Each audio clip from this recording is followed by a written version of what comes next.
कोई भी finance manager को जब किसी भी प्रोजेक्ट के लिए पैसा लेना होता है तो ये 3 स्टेप बड़े इंपॉर्टेंट होते हैं.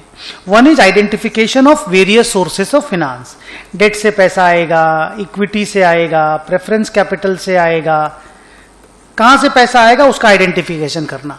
Second one is the determination of the finance mix. मतलब अगर मान लीजिए उसके पास 3 सोर्सेस से पैसा आ सकता है तो 3 में से कोई जरूरी नहीं कि एक से लिया जाए, 2 से मिला के भी लिया जा सकता है, 3 से मिला करके भी लिया जा सकता है, 4 अलग अलग सोर्सेस तो 4 से मिला करके भी लिया जा सकता है. अब अगर मिला करके लेना है, अब मिला करके लेने से क्या होता है कि अब कोई सोर्स से पैसा आपको थोड़ा चीप मिल जाएगा और कोई सोर्स का पैसा थोड़ा सा लेस रिस्की रहेगा, तो आपको कॉस्ट भी कम होना चाहिए और रिस्क भी कम होना चाहिए. अब ऐसा कोई एक सिंगल सोर्स तो नहीं है जहां पे कॉस्ट भी कम हो और रिस्क भी कम हो. Equity is less risky, bond is less costly या चीप.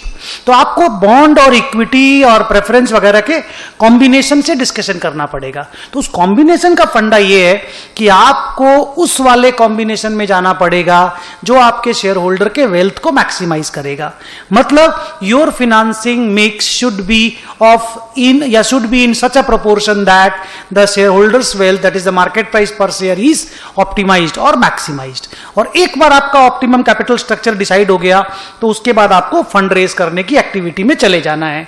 अगर आपको इक्विटी इशू करना है तो प्रोस्पेक्टस वगैरह इशू कीजिए, डिबेंचर इशू करना है तो प्रोस्पेक्टस वगैरह इशू कीजिए, बैंक से लोन लेना है तो बैंक से नेगोशिएट करना स्टार्ट कीजिए. So raising of the fund is the third and the ultimate step of procurement of funds. Thank you.